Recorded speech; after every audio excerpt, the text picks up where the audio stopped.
Hey, dude, this dog like stinks, man. Okay, groomer, do something about it, man. 5, 4, 3, 2, 1, 0. All engine running. Liftoff. We have a liftoff. Hey, all you pet stylists! You found the GroomPod. Welcome to our virtual salon. My name is Susy, and I'm your host. I'm a mobile groomer from Seattle, Washington, and anyone who knows me will tell you I love to talk, especially about my job. One of my favorite people to talk to is my friend and mentor and co-star of the show, Miss Barbara Bird. Hey, Susie! Gosh, I'm glad to be here with you and talk grooming today. What's up? Well, it's episode 412 of the GroomPod, recorded on May 12th, which happens to be Mother's Day, which neither of us are, 2024 in Snohomish, Washington, and for a very little bit of time left, Tucson, Arizona. This podcast is brought to you by our kind sponsors, Best Shot, Show Season, Precision Sharp, Groommore, and Stasco. And if you would like to support this podcast and help Barbara get to South Carolina, you can do so at our website, thegroompod.com, and use the donation button that says Help Barbara right here. And if you'd like to support the show, you can join us on Patreon at the GroomPod. All right, this week we're talking brushes and combs, and Barbara's going to take a deep dive into the Furbliss shampoo by Vetnique. So what's new this week is brought to you by Groommore Software. If you haven't found Groommore, you're missing out. Groommore is an all-in-one software solution for your grooming business. Whether you are a solo mobile groomer or manage several shops, Groommore has everything you need. 24-hour online booking and forms, routing, credit card processing, reminders, Google Calendar and QuickBooks integration, and so much more. And the best customer service anywhere. Shop mobile or house call, Groommore has you covered. And they're giving us a free month. Just enter GroomPod22 in the coupon code. Hey, Barbara, when I was at the Northwest Grooming Show, I tried out one of those handles that you strap onto your K92 dryer or whatever dryer you happen to have. Yeah, I know exactly what you mean. They're like a pistol grip. Yeah, When I tried it, it didn't really seem to alleviate much of the pull that the dryer has on my arm. As a matter of fact, it kind of felt a little ouchy on my wrist. So it reminded me of the way that I do it in the trailer and how much that has changed my life with these dryer hoses. I got one of those TableWorks table clamp, and I use that not to hold the end of the dryer, but to hold the hose up in the air so that when I'm holding the end of the dryer, there's no pressure on my wrist at all. And I think that's a better solution if you're having that wrist tendonitis kind of feeling or inflammation that you get from having the hose of the dryer pull down on your hands. What do you think? I think that makes good sense. So I'm trying to picture what you're doing. You raise the hose up into the cradle of the table clamp, the third arm. Yes. But you have enough you can move it, right?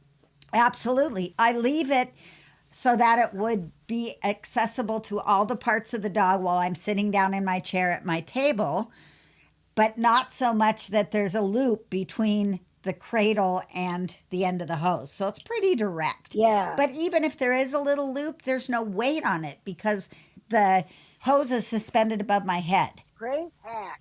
If I could, I would like to design some kind of a ceiling fixture where you could plug in your tools and hang them in the ceiling and then pull them down as needed. Yes. That's how they do it for building the automobiles. Why don't we do that instead of picking things up and moving them around on the table and all of the stuff that we do?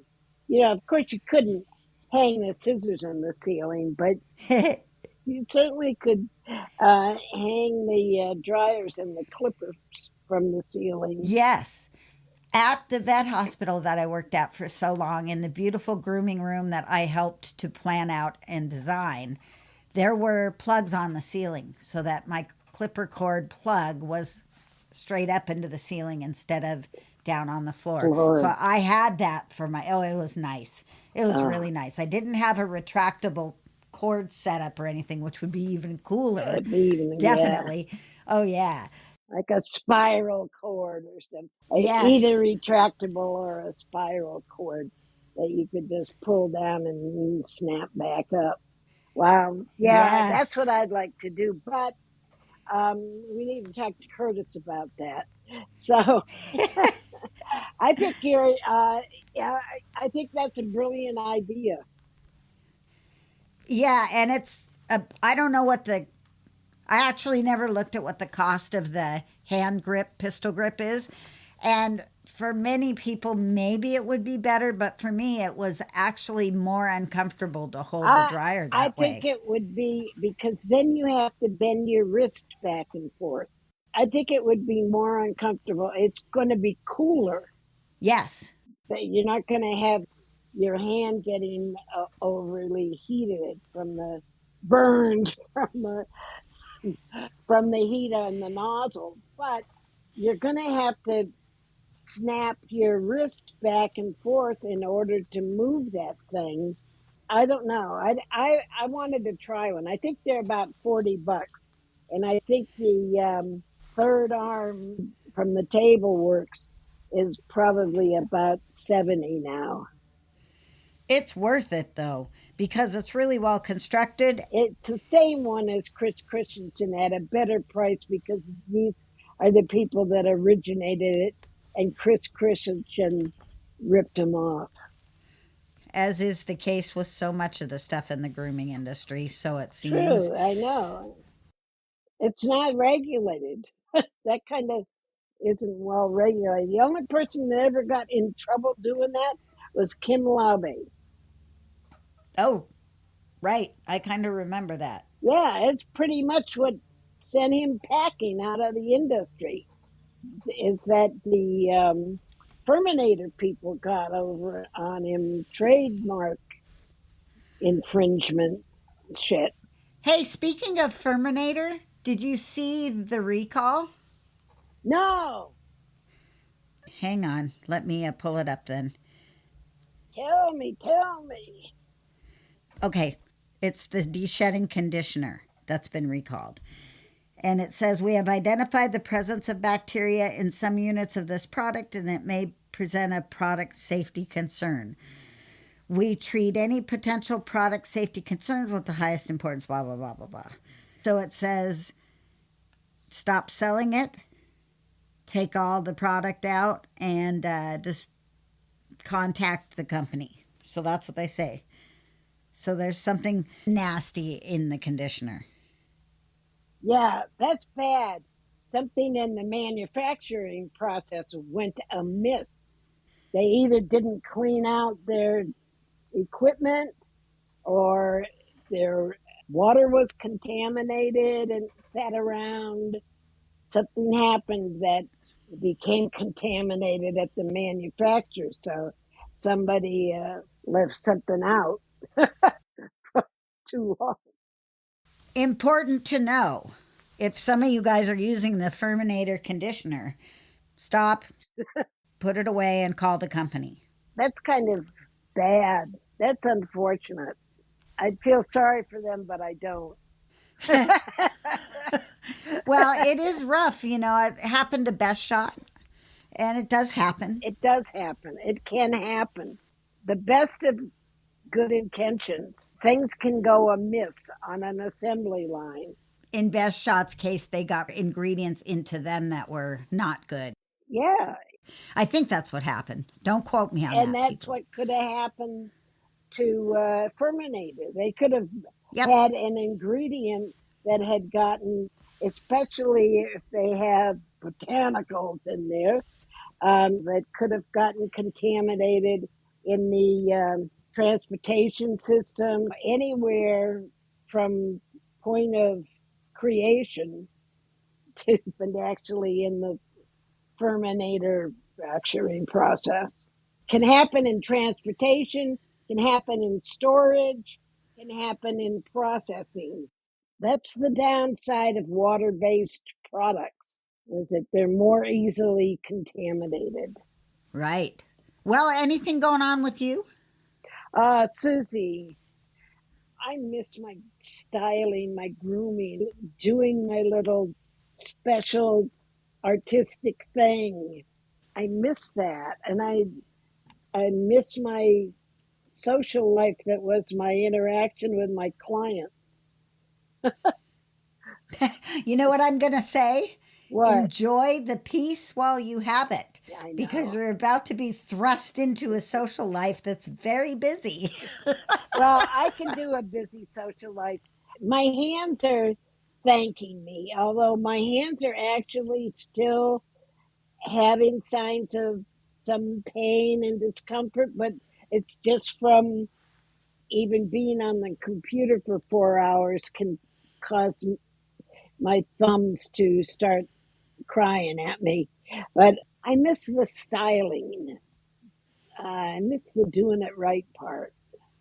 Hey, I got a styling question now that you mention it. Oh, yeah? Hit me.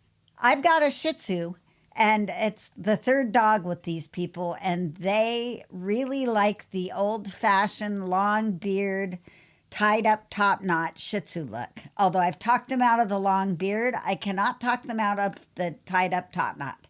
And funny as it seems, since I tie my own top knot every day, I can't do it. I am the worst at doing the rubber band head. Is there anything you can tell me other than the one thing that I do that has helped me is I get it wet?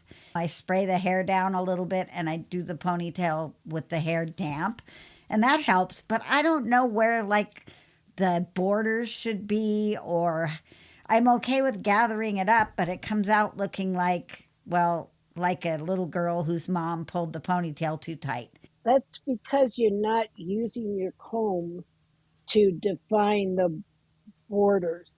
I don't need to use a comb because I have fingernails. I possess them, but they're very short. Yeah, you see, so fingernails can actually, they actually are a grooming tool. No, no kidding. I was thinking of trying to make them a tax deduction. In lieu of fingernails, you need to take the comb and go from the outside corner of the eye straight over the top of the head in front of the where the ear, and then you also need to go from behind each ear around the back of the top knot, and if you want to make it super duper cool, you do a double. So you do the front and then you do the back half and then you stick the two of them together, and boy, you've got a tree on top of that dog.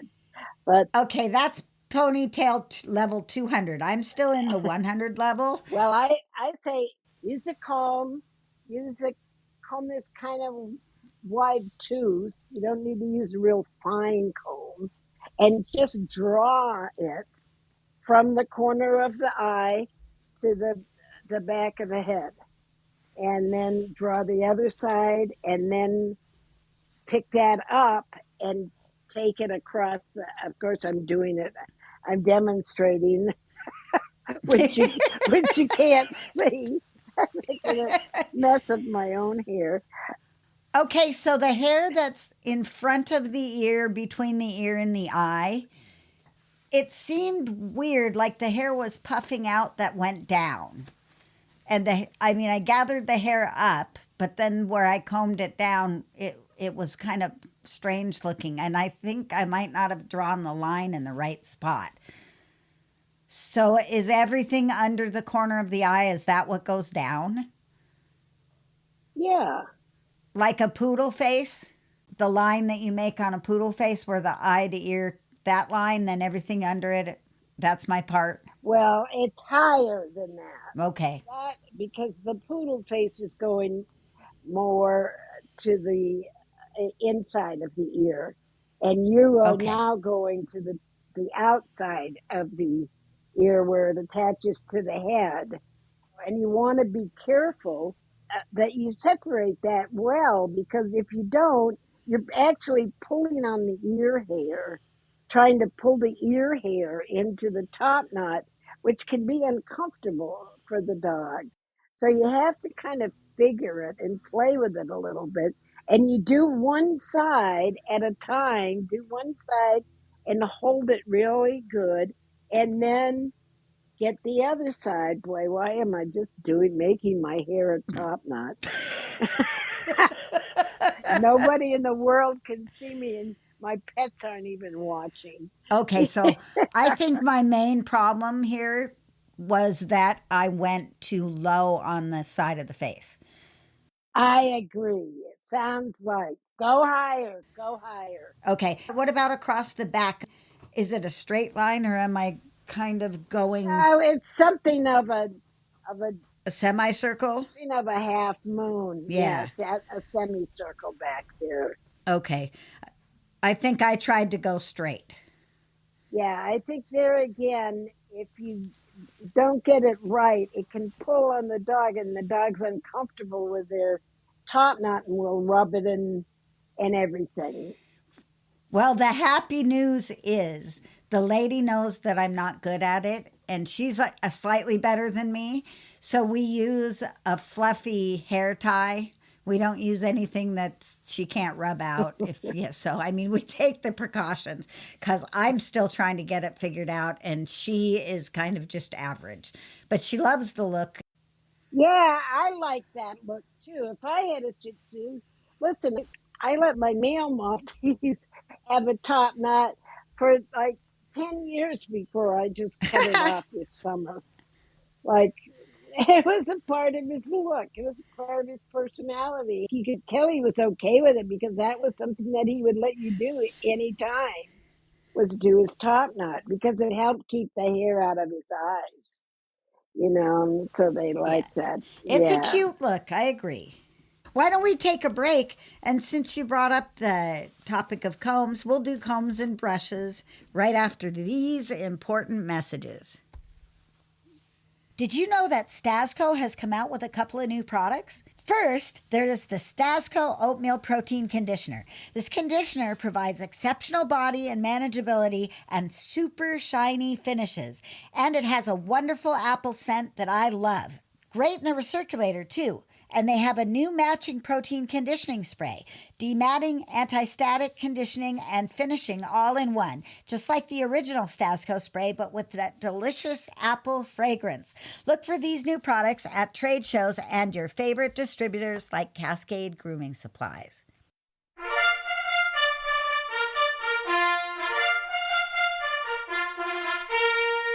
Ready, groomers? Here comes our first appointment.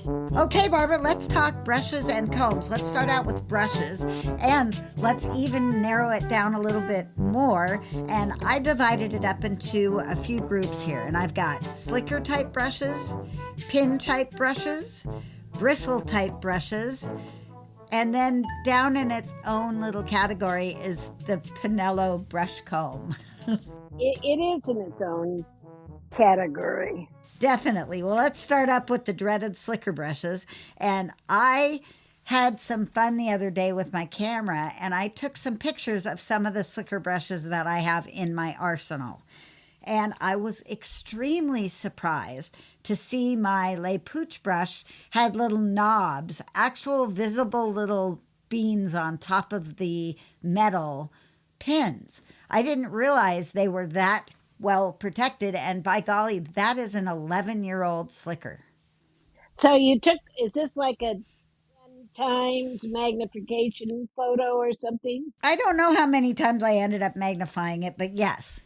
It's a magnified photo. Yes, it is. So you took a closer look.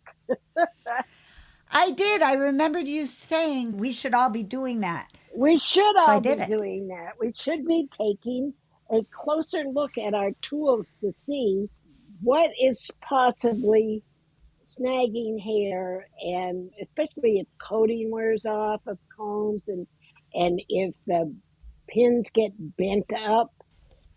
There's a whole category of groomers fall into all sorts of categories, from highly artistic stylist and barbering. And my friend Miranda, Yes. she noticed remember I said we were grooming each other's dogs at the do-it-yourself place? Well, she was watching me groom. And of course, she watched me take 2 hours to comb out her Bichon, which she would never do.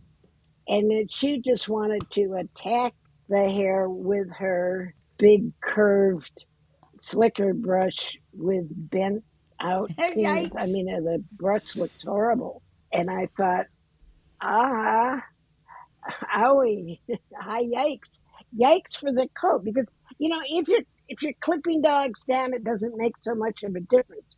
But if you're sculpting and scissoring and molding the coat, or trying to grow the coat long, as in a long-haired Lhasa Apso or Maltese or something, um, that's when the slicker brush is going to appear. The damage that I cry about that the slicker makes doesn't happen in a single brushing. You don't just like ruin your coat because you one time used a slicker brush. But if you're using the slicker over and over on a coat that's getting older, Yeah.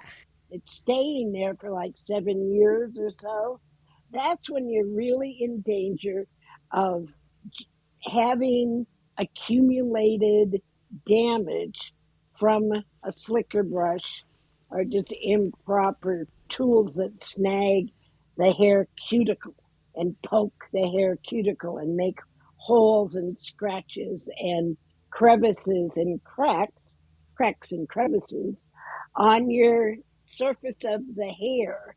And there's no way that the hair can actually repair that. Unlike the skin, if you scratch your skin, it's going to replace itself, and depending on the depth of the scratch, in a couple of weeks to a couple of months. But the hair isn't going to do that. It's not going to do like on the TV, the animation.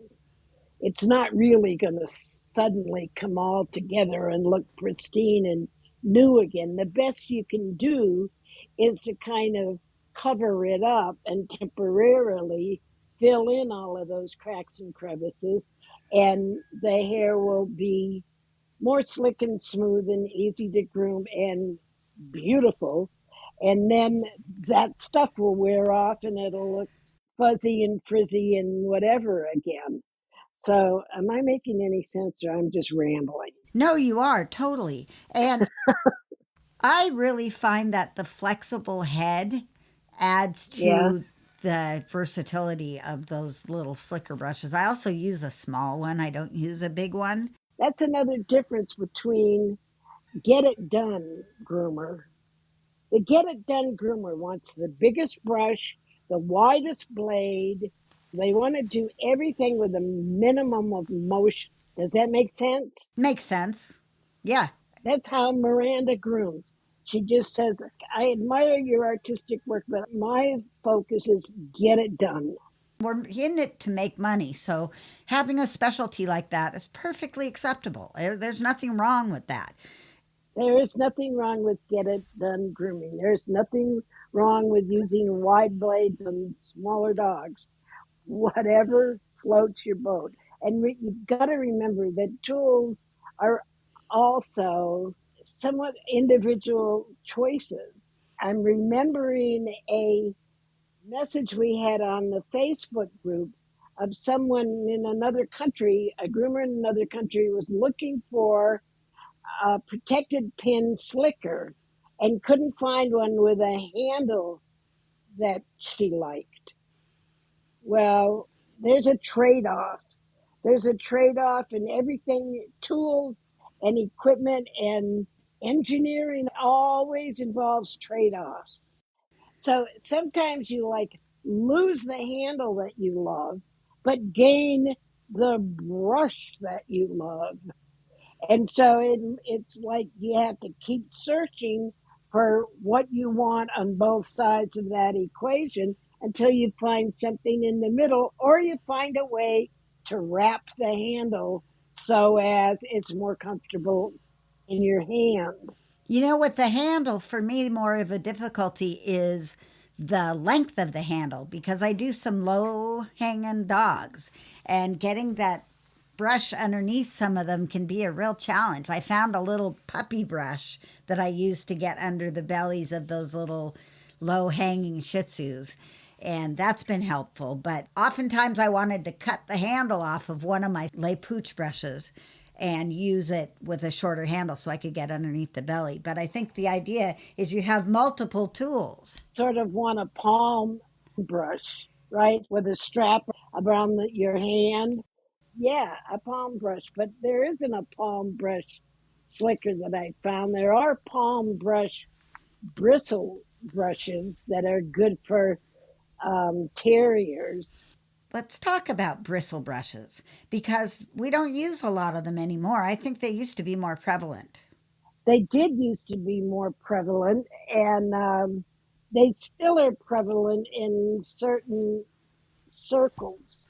So is it more that we just don't do a lot of the breeds that would use a bristle brush? Right. Bristle brushes sort of are a finishing tool. They're not a get it done tool. Okay. They're really a polishing, and they're good for short, thick terrier coats. And, well, they would be good for your cocker where you clip the body into a pattern and then you have a curtain. Well, the bristle brush could be used on the body to sort of like make that shine and lay down all real nice for you. Um, the bristle brush has a usefulness in the show ring, but not so much in the grooming salon. And where I used to use them, I liked a bristle brush that was available, probably is still available at Sally's Beauty Supply. And it was on a wooden handle and it had two sides. One was a more coarse side and the other was a more fine side.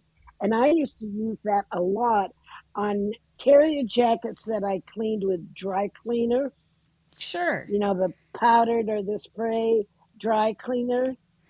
There again, brushes are used to put chalk into furnishings to make them look fluffy and puffed out. And I would use them to take the powder residue off the back of the dog if I just freshened up the jacket with a dry cleaner instead of bathing the whole dog. And we wouldn't even, most pet groomers just cringe at that idea. But that is often how show terriers are groomed. They are sometimes groomed so that the jacket or the body part is not bathed wet at all, only once in a while when it really gets dirty. But in the meantime, it's just brushed cleaned with a brush, which like will take out excess oil and it spreads the semen thoroughly and evenly through the coat. Um, Well, while I was doing my homework, I noticed that there's different types of bristles, and some of them are like nylon, and other ones are more natural, like boar. And then Chris Christensen had a boar and brass bristle brush. I had that brush. Yeah, why would you choose that? What's Why that would I about? choose? I'm trying to remember. Is it a static thing? That was the only thing I could come up with. It's just a finishing tool. Okay. Chris Christensen was very innovative. The thing about brushes is that they can get damaged more easily than boar's hair brushes. But I have read in the human beauty columns or blogs or whatever that hair brushes themselves will damage the surface of the hair cuticle. In other words, if you've got sharp ends on your brush, it has a potential for chipping and scraping the hair cuticle, not as much as a slicker brush, but to some extent. And That's why you go to Amazon and look for human hairbrushes. You don't see so many of the old fashioned natural bristled brushes with, exotic handles and back and, ebony and all of that kind of ivory. That's what women had. And their status was reflected in the costliness of the back and the handle of the brush. Now there's kind of the bamboo trend and less of the exotic woods, I think. Bamboo wood is used now because it's sustainable. Yes. In ancient days, there was no sense of responsibility of using sustainable stuff, using wood that could be regrown. And bamboo grows like a freaking weed. We've got it too. Tell me about it. I have Chinese bamboo in my backyard, and it spreads. It's very prolific. It's the natural craze. I'm going to call it a craze because it's a fad that's gone crazy. Yes. I like it. You invented a sniglet. Yeah, so the natural craze. So then there's the pin brushes. That's one whole other category. And pin brushes are most helpful for long coated dogs, right? Long coated dogs and long ears on poodles. When I was showing Lhasa Apsos with my mother, we used all pin brushes, slicker brushes, only for the feet and to gently lift out any little desert debris that we found, like in the legs. But we didn't do overall brush, brush, brush, brush, brush the whole damn dog with a slicker brush. We did that with a pin brush. We did it training the dog to lay on its side. That solves the problem of getting it underneath the belly hair. Yeah. And you lay the dog on its side with your hand, hold all the hair up, and then start brushing down in layers. And that's how we groomed our show dogs and our house dogs. We didn't even have shortcuts in those days. You either had the full coat or you had shave down. I bet it would be beneficial to take an up close picture of my pin brushes too. Oh yeah. Oh yeah, definitely. And your combs. And my combs. And I actually was messing with a comb this morning, which is how I ended up on this subject. And are you ready for this? Your scissor blades. Oh, good idea. And I see there. This is why you get the big bucks, Barbara. I'm going to start taking pictures of everything. Yeah, it should. So, what are your favorite brushes, Barbara? I like human hair brushes for dogs. Would you ever brush your own hair with a slicker brush? No. I've tried. It does not feel good. No, it does not feel good. And then we wonder why dogs don't want to be brushed. People don't even know how much pressure.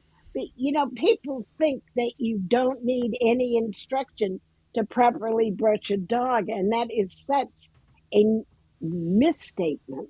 Yes. It drives me crazy when pet owners say, I'll just do it myself. Yeah. What I noticed at the do it yourself place was that a lot of people just brought their dogs in, bathed them, blew them out like a third of the way, and left. Yeah, I figure that's what most do. Son of a bitch. I mean, that's what I would do to my Great Dane that just went to the beach.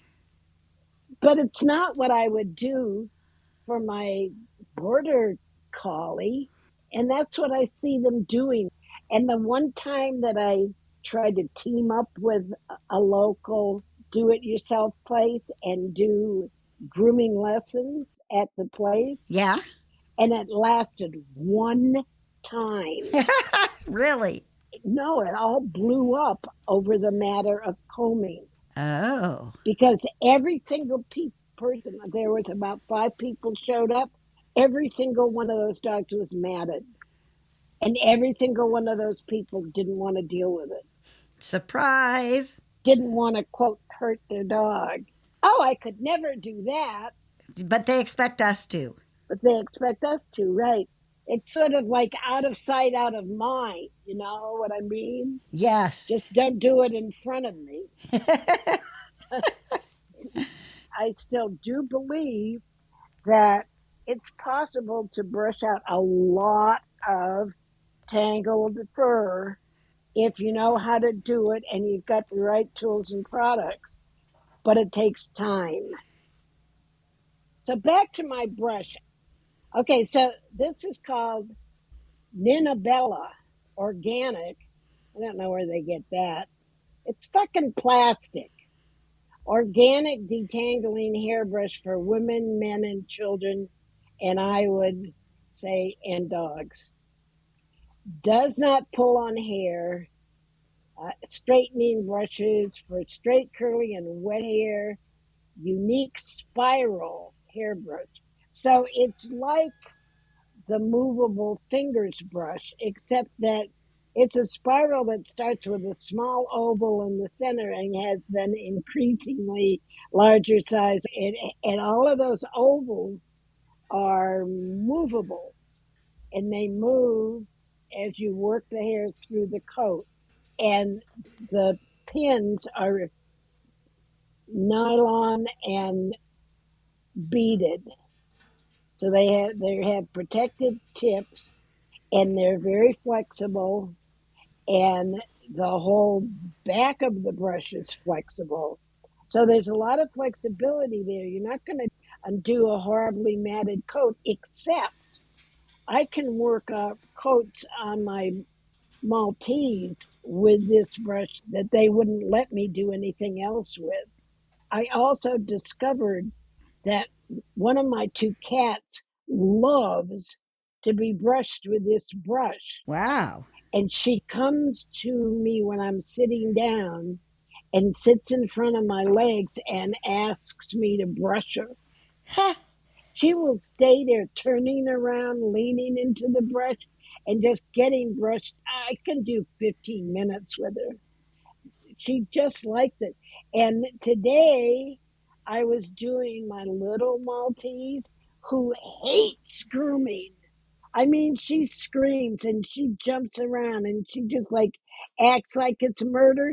She was standing on my leg, letting me brush her body. That's impressive. So, by the way, it's 29% made from straw.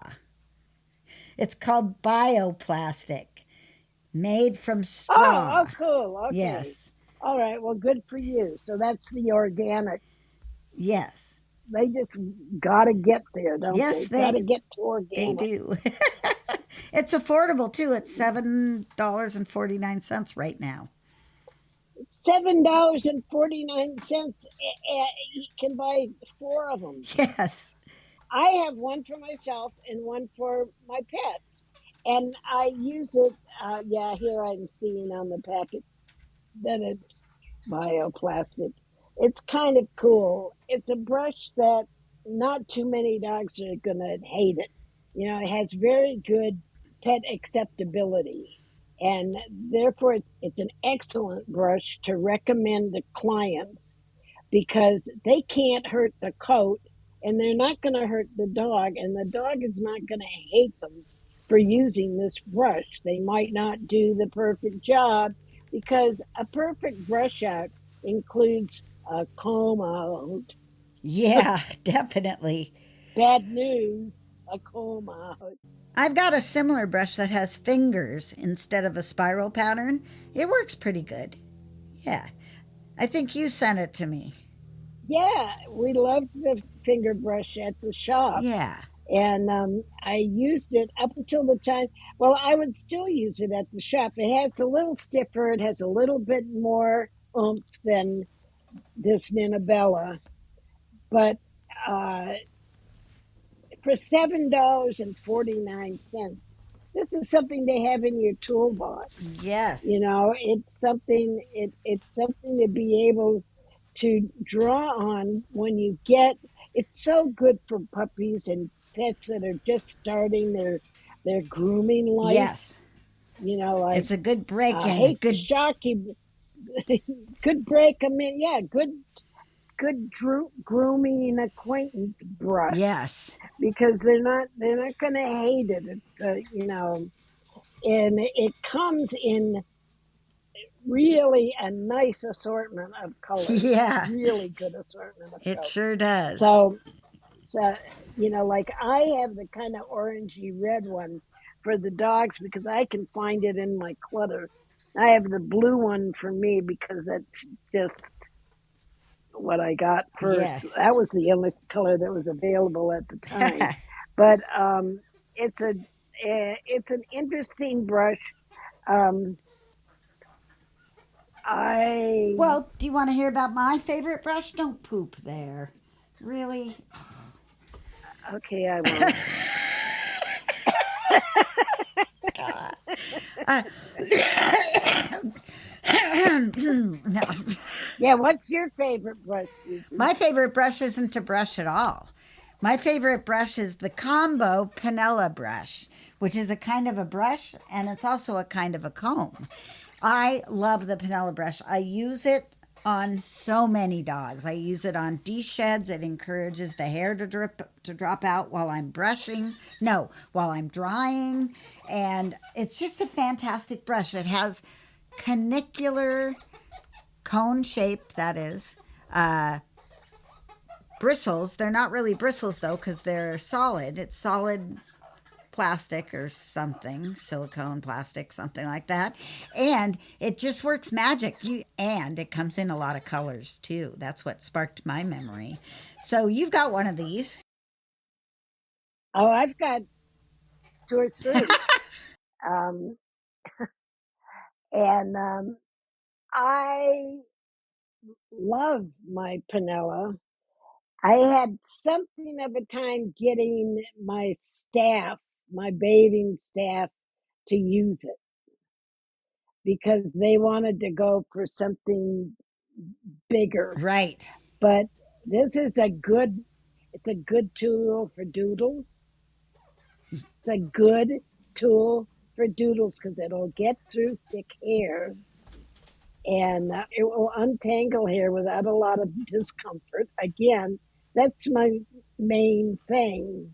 Like, I can't stand those rakes that have the serrated knives Yes. on there that you force through the hair and you actually cut through the mats. Because what you're doing is you're cutting good hair as well as bad hair, and you're just cutting the whole coat up. And those knives are not sharp like scissors. They may be pretty good in the beginning, but they don't stay sharp. You're just sawing the hair. You're just creating broken ends within the coat as well as at the end of the hairs. Just wherever that matting was, you're going to have a bunch of hair shafts that have raggedy ends that are going to attack each other. And then that makes them tangle up even more. Yeah, they marry their neighbors and have sex and then have more mat. Let's take a break and then we're going to check out a shampoo that was requested on our Facebook discussion group called Furbliss by Vetnique. Show Season has a great enzymatic cleaner called Kennel Fresh. And you dilute it with warm water and it smells good, and then it evaporates to be a deodorant. As the Kennel Fresh dries, it's enzymatic, it eats the bacteria and the odor source. So it's really good stuff. You can use it indoors or out. Find it at your local distributors or showseasongrooming.com. We want to welcome Randy and Cheryl Lowe from Precision Sharp and invite you to check out their website where you can see their newest precise cut shear called Lynx. It's a patented design featuring a thumb ring that slides the length of the handle for perfect ergonomic placement of your thumb.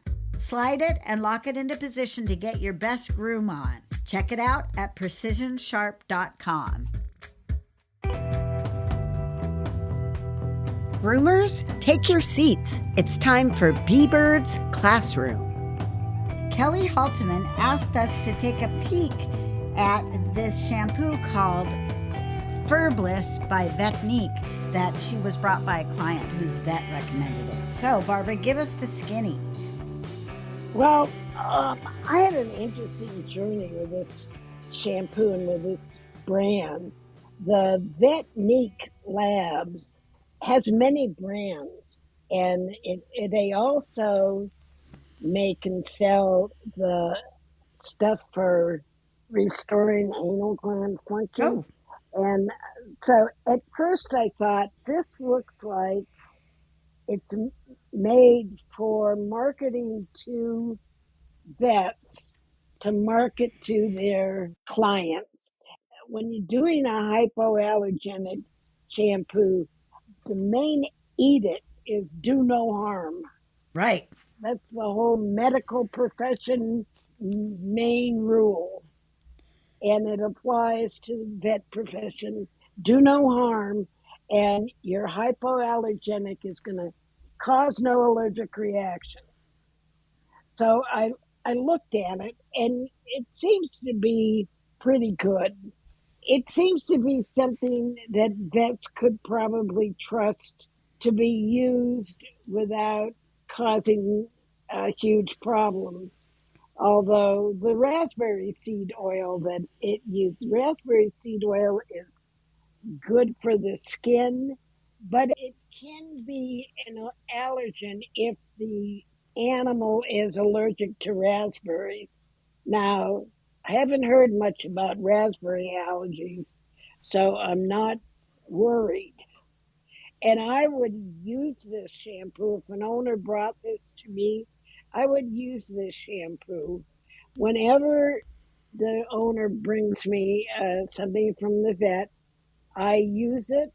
And I can remember that the guy that taught me how to groom, he used to take the product from the person and then give it to the bather, and the bather would pour some down the drain and then use their own stuff. Wow. Really? Gosh. Like, don't do that, people. Definitely don't do that. If you're not going to use it, stand your line. But this is a brand, kind of cracks me up. The thing about Vetnique is that it's approved by vets, it's made by vets, it's formulated by vets. You know, it's a veterinarian, gotta be good stuff, right? Right. It's something that I have issues with. That veterinary, first of all, veterinary formulated, how many vets are really formulators?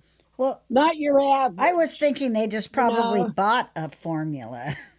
Well, they probably had a formula made, and it's got aloe vera in it. That's just a bullshit ingredient. I'm sorry. It is a bullshit ingredient, people. And it's the juice.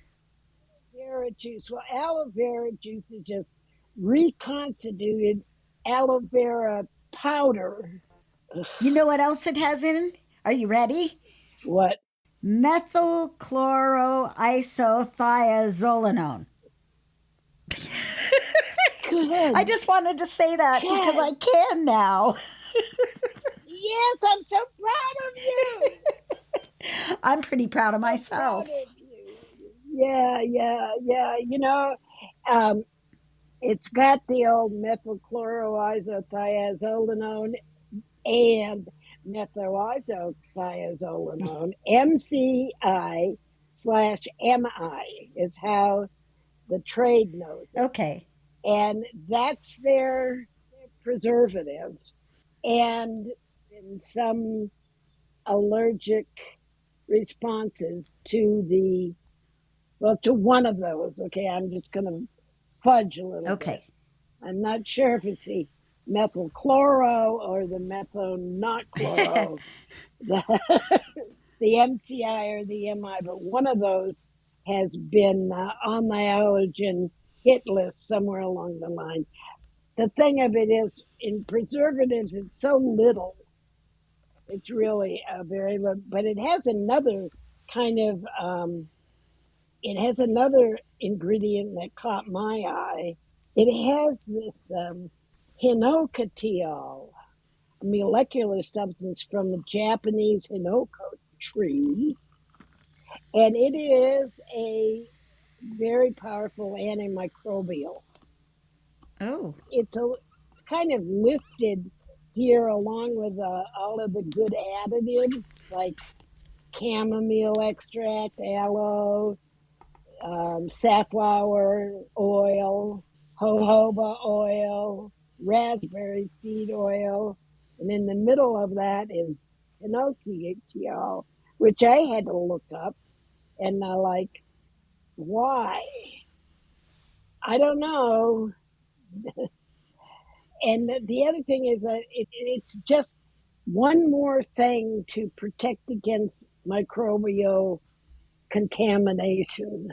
And hinokatiol is somewhat anti-inflammatory, but it's not that big of a deal. It also has sodium benzoate and potassium sorbate. Those are two other kind of natural preservatives that you see. So that's just there for recognition value, marketing. marketing recognition value, and they're taking a chance at writing out the methylchloroisothiazolinone, methylisothiazolone. So then it's hard shit. You did really well. I'm so proud of you. I can't say that fast 3 times. No, I can't. I'm glad I absorbed something. But you know what the main thickener is? What? Sodium chloride, salt. Oh, well, that's okay. It's got glycerin, sodium lactate. That's a good thing. Disodium cocoa amphodiacetate. That's a very mild cleanser. So the main cleanser is sodium C1416 olefin sulfonate. We see that a lot as a sulfate replacement. And as I've explained before, the desirability of sodium olefin sulfonate is that it can be dropped in as a replacement for sodium lauryl sulfate, which was the most popular, most frequently, most used cleansing surfactant for decades, but sort of fell out of popularity because once sodium lauryl sulfate was targeted and labeled as a toxic bad ingredient, they had to also say goodbye to sodium lauryl sulfate. There's a bunch of free from marketing on this. The vets are now selling free from products. Free from soap, free from fragrance, made without harsh or irritating ingredients. Premium ingredients like aloe, raspberry seed, avocado oil, and chamomile create a hydrating lather that gently cleans your pet's skin and fur. So, what I have to say, just to kind of sum it up, I have to say that this looks like an okay shampoo. If the owners brought it in, I would not freak out and throw it down the sink. I would use it. It seems to me like an alternative for highlight shampoo. It's actually been formulated to be hypoallergenic. It's not just a regular shampoo that hypoallergenic has been tacked onto, that the claim has just been tacked onto. However, it's marketed in such a way to be acceptable to the natural crazies. Got it. What I did not like so much was the Furbliss anti-itch shampoo. That's another thing. There's just like way too many plant extracts and stuff that could cause mischief in that formulation. But this hypo shampoo looks decent. It is not a conditioning shampoo. You would want to use something hypoallergenic conditioner, and it looked to me like they had one, but it seems to have disappeared because in some of the comments I hear about the conditioner, and I saw a picture, and then I can't find it on their website. So I don't know. It sort of seems like it was discontinued or something. Oh, well, good enough. Let's wrap it up because I've got 3 dogs to groom, Barbara. Thanks for being here, everyone. Thanks for listening to our podcast and supporting our sponsors and supporting Barbara's trip over to South Carolina. And happy grooming, everybody. We'll see you next week on the GroomPod. Bye now. Hey, please take care of yourselves because we need you and we love you and you deserve the best.